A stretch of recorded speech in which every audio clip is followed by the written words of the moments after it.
일단 메리츠증권 왜 이렇게 어려울까요? 본론부터 들어가 보자면 요즘 메리츠증권은 말 그대로 사면 초과입니다. 악재가 한두 개 아니에요. 그중에서도 가장 큰 게 홈플러스 사태죠. 홈플러스가 최근에 기업 회생 절차를 신청을 했습니다. 쉽게 말해서 부도가 날 것 같으니까 법원에 보호를 요청을 하는 상황이죠. 자, 여기서 중요한 부분은 메리츠증권이 홈플러스에다가 6,551억 원이라는 진짜 엄청난 돈을 빌려줬다는 부분입니다. 개인이 아니라 증권사가 빌려준 거니까 괜찮지 않냐 생각을 할 수 있지만 만약에 홈플러스가 부동산 매각에 실패를 하거나 법적 분쟁이 꼬이기라도 하면 이 돈은 제때 돌려받지 못할 가능성 큽니다. 자, 이걸 비유를 해볼게요. 여러분이 누군가한테 큰 돈을 한번 빌려줬을 때 그 사람이 갑자기 저 돈 못 갚을 것 같아요 라고 하면 어떨까? 불안하죠. 이 기업도 똑같습니다. 이 불확실성 때문에 투자자들이 메리츠를 피하게 되는 겁니다. 여기에 부채 문제도 있습니다. 메리츠 증권은 자본을 확충하기 위해서 후순위성 증권이라는 걸 많이 발행을 했어요. 2023년 말 기준으로 2조 원이 넘는 규모입니다. 후순위성 증권이 뭐냐면요. 회사가 망했을 때 우선 변제를 받지 못하고 가장 나중에 돈을 돌려받는 채권입니다. 말 그대로 순위가 뒤로 밀린 돈이죠. 평소에는 괜찮아 보이지만 위기 상황에서는 리스크가 확 튀어오릅니다. 이 신용평가사인 나이스 신용평가도 이거 좀 심각하다. 자본관리 부담이 크다라고 경고한 상황입니다.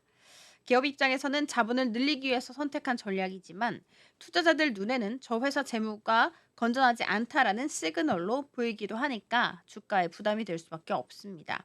자, 이쯤 되면 그래도 실적 괜찮지 않을까 하실 수 있겠지만 안타깝게도 1분기 실적 좋지 않았어요. 메리츠 증권의 1분기 당기 순이익은요. 전년 대비해서 10.9% 감소 1,780억 원으로 예상되고 있습니다. 자, 회사가 벌어들이고 있는 돈이 줄고 있는데 누가 그 회사 주식을 사고 싶어 할까? 기업의 가장 기본은 돈을 잘 버냐, 못 버냐에서 이미 마이너스가 찍히고 있다는 부분입니다. 자, 여기서 끝이 아닙니다. 올해 3월 말부터 공매도 거래가 재개가 되면서 메리츠 금융지주 또 한 번 타격을 받았습니다. 공매도가 뭐냐면 없는 주식을 빌려서 먼저 팔고 나중에 가격이 떨어지면 싸게 사서 되갚는 구조입니다.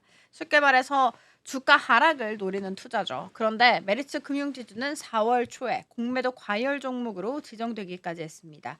자, 이러면 단기적으로 주가가 떨어질 확률이 높아지겠죠. 투자자 심리가 위축되고 거래량이 줄어들고 결국 주가도 더 눌리게 됩니다. 자, 한마디로 홈플러스 악재의 부채 부담에 실적 부진에 공매도까지 이쯤 되면 주가가 오르는 게 오히려 좀 이상한 상황인 거죠.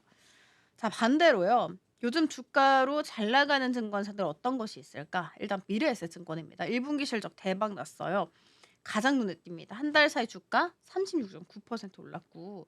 자, 왜 이렇게 잘 나갔을까? 뭐 1분기 실적 너무 좋았다라는 부분 체크. 자, 당기 순이익 2,582억 원으로 전년 동기 대비해서 53% 이상 폭증을 했습니다. 특히 해외 주식 위탁 매매, 쉽게 말해서 해외 주식을 사고 파는 중개 수수료가 역대급으로 잘 나왔습니다. 자산 관리 수익도 좋았어요. 이 시장에서 이걸 굉장히 긍정적으로 평가를 하면서 주가가 급등세를 보인 것입니다. 자, 그다음에 흥미로운 사례는 신영증권입니다. 한 달 사이 주가 34% 증가. 자, 이건 정치 이슈 덕분이었어요. 이재명 더불어민주당 후보가 최근 자사주 소각 의무화 공약을 내놓으면서 신영증권이 주목받게 됐습니다. 왜냐하면 신영증권은 전체 주식의 53.1%를 자사주로 들고 있기 때문입니다. 만약에 이걸 소각을 하게 된다면 시장에 돌아다니는 주식 수가 줄어들고 주당 가치 높아지는 효과가 있습니다. 자, 그러니까 투자자들이 이거 소각하면 주가 오르겠네라는 기대를 하는 것이죠. 자, 다만 아직 소각을 확정한 거 아니고 검토 중이고요. 그럼에도 불구하고 기대감만으로도 주가가 이렇게 올랐습니다. 자, 그러면 전체적으로 분위기 어떨까? 최근 한 달간 금융지주사와 증권사 10곳의 평균 주가 증가율은 22.8% 플러스였습니다. 미래에셋, KB, 키움, 삼성, 한국금융지주 등은 평균치를 훌쩍 넘었고 NH, 대신증권 평균 이하였습니다. 그런데 메리츠 금융지주 같은 경우에는 주요 기업 중에서 유일하게 한 자릿수 상승률에 그쳤습니다. 사실상 업계 내 꼴찌라고 해도 무방한 성적표였죠. 자, 정리해보자면 메리츠증권은 첫 번째, 홈플러스 법정 관리라는 대형 악재, 두 번째, 부채 증가로 인한 건전성 우려, 세 번째, 실적 부진, 네 번째, 공매도 재개라는 복합 악재에 시달리고 있습니다. 이 모든 것을 해결하지 않는 한 주가 반등 쉽지 않아 보이고요. 결국 메리츠는 홈플러스 대출 회수 문제를 어떻게 정리를 할지, 자본 건전성을 어떻게 회복을 할지, 그리고 시장의 신뢰를 어떻게 다시 얻을지 핵심 과제가 될 것 같습니다. 반면 미래에셋증권처럼 실적 개선과 글로벌 경쟁력 강화, 신영증권처럼 정책 이슈를 기회로 활용하는 전략도 눈여겨볼 포인트라고 합니다.